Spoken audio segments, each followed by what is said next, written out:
आज नीतीश जी और तेजस्वी जी आए हैं। मैं आपका स्वागत तो कर ही रहा हूं और लड़ाई तो आज शुरुआत हो गई है। मैंने जैसे अभी अभी आपको कहा, जब हम अंदर बात कर रहे थे तो एक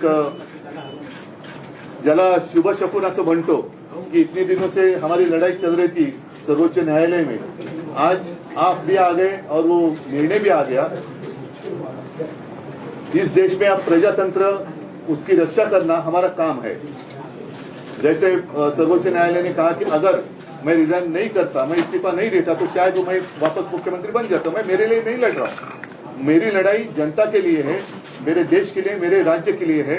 और भले हम इसके पहले राजनीति में विवाद तो होते रहते हैं, लेकिन एक मत तो हमारा हो गया है कि इस देश को हमें बचाना है, संविधान को बचाया है। और इसलिए आप यहाँ आए हैं, हम मिलकर पूरे, आप तो पूरे देश में घूम रहे हैं, सबके घर जा रहे हैं, हम सब मिलकर ये जो अपने देश को फिर से एक बार गुलाम बनाना चाहते हैं, उनको घर भेजेंगे। और मुझे पक्का भरोसा है पूरी जनता हमारा इंतजार कर रही है। राजीनामा देने ही चूक झाली असं वाटतं का? जी बोलेंगे। तो आपने तो बात बता ही दिया है। हम सब लोग तो आए ही हुए हैं इनसे मिलने के लिए। बातचीत तो बहुत होती रहती थी, लेकिन ये तय था कि एक लोग आएंगे। इन्होंने आज ही का समय दिया और आज जो इनका मामला था, जिसके बारे में जानते ही हैं, इनके साथ जो अन्याय हुआ था, अब जिस तरह से जो फैसला आज आ गया तो बहुत अच्छा हुआ है। अब तो इन्होंने खुद भी बता ही दिया है। और किसी भी प्रकार से, एक तो आश्चर्य की बात है कि पार्टी के नाम को कैसे कोई बदल सकता है।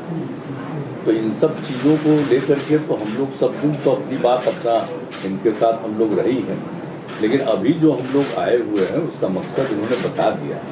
हम लोग चाहते हैं कि पूरे देश में अधिक से अधिक पार्टियां एकजुट हों और मिल करके हम लोग लड़ेंगे।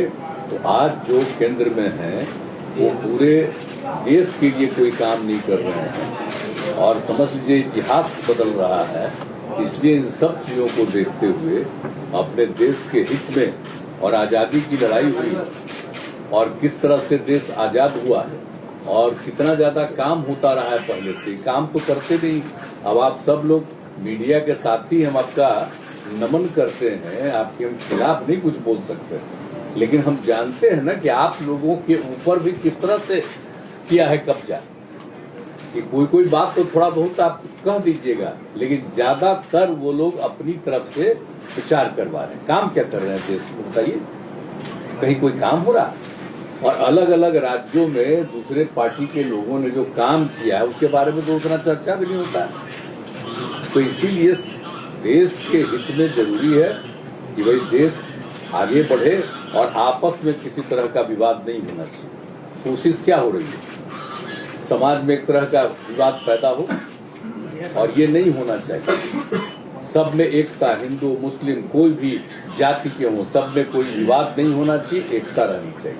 तो हम लोग तो यही चाहते हैं कि ज्यादा से ज्यादा पार्टियां एक साथ मिल करके काम करेंगी। और इस बीच में बहुत लोगों से बातचीत हो गई है। आज तो इनसे ऐसे हमारी बातचीत हम लोगों की होती रहती आई ही है, आज भी बात करेंगे। अब इसके बाद ये तय होगा कि कब मीटिंग सब लोगों की होनी।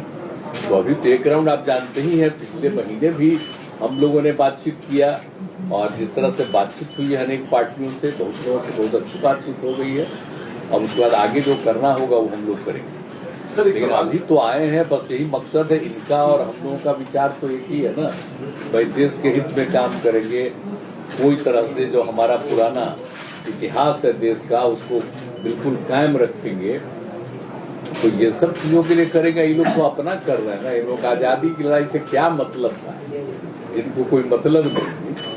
अब वो सोच लीजिए कितना कोई काम हो रहा है, अपने अपने ढंग से नई नई चीजों का नामकरण कुछ भी होते रहता, तो विचित्र बात है।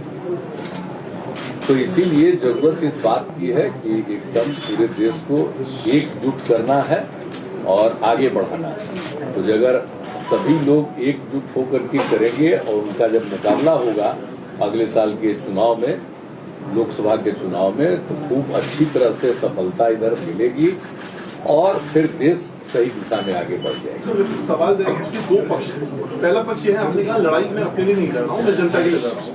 मेरा सवाल यहाँ से इसके दो पक्ष ये है कि पहला तो ये कि क्या अगर आप उस वक्त इस्तीफा नहीं देते तो आज आपकी लड़ाई और ज्यादा मजबूत होकर उभर के सामने आती। पहला मैं मानता हूँ, देखो इसके जिस नजरिया से आप देखते हो, ठीक है, कानूनी तौर पर मैंने इस्तीफा दिया, शायद गलत हो सकता है, लेकिन नैतिकता अगर देखे तो जिन लोगों को मेरे पिताजी ने, मेरे पार्टी ने सब कुछ दिया, वो लोग उठकर मेरे ऊपर उंगलियां उठाए, तो उनके लिए मैं मेरा विश्वास या अविश्वास क्यों जताने की कोशिश करूं? तो ऐसे लोगों को अधिकार ही नहीं है मुझे सवाल पूछने का। जिन लोगों ने मेरे पार्टी से सब कुछ लिया और गद्दारी की, तो गद्दार लोग मेरे ऊपर अविश्वास लाए और उसका मैं सामना करूं, कैसे हो सकता है? ये तो गद्दार लोग हैं। आज तो कोर्ट ने कहा, और मतलब कोर्ट ने गद्दार नहीं कहा, लेकिन ये सारी बातें हैं। आज तो मतलब महाराष्ट्र में अब सरकार ही नहीं है। नैतिकता तो अभी जैसे मैंने नैतिकता का पालन किया, तो अगर इस मुख्यमंत्री में जरा भी कोई नैतिकता होगी तो मुख्यमंत्री उप मुख्यमंत्री ने इस्तीफा देना चाहिए, जैसे मैंने दिया। वो युवा यहाँ पर है, आदित्य हैं और तेजस्वी हैं, जिस लड़ाई की आप बात कर रहे हैं, जो मिलकर सामने आए हैं, इनमें इन दोनों का कितना अहम रोल और किस तरह से देखेंगे आप? अभी क्या रोल, अभी क्या वो सिनेमा या नाटक थोड़ी है कि रोल कैसे रहेगा, ये देखो ऐसा रोल रहेगा। ये रोल तो नीतीश जी, जब ये विपक्ष इकट्ठा ला रहे हैं, विपक्ष का चेहरा कौन बनेगा? आपकी कुछ कोशिश? ठीक है, चलो अभी तो हम इकट्ठा आ रहे हैं। सबको एकजुट करना चाहते हैं, लेकिन अपना कुछ नहीं करना चाहते हैं, ये जान लीजिए। हम तो सिर्फ चाहते हैं कि सब एकजुट हो, मिल करके सब लोग लड़े और हम लोग मिल करके पूरा का पूरा सिद्धांत बना के चले और देश को आगे बढ़ाएं। लेकिन चेहरा कौन रहेगा? बिहार में वो नहीं बनना है, और जो भी बनेंगे तो सब मिलके सबको आगे बढ़ाएंगे। बिहार में मीटिंग का डेट तय हुआ है, मीटिंग का डेट तय हुआ है बिहार में। बिहार में मीटिंग का डेट बिहार में बताएंगे। उद्धव जी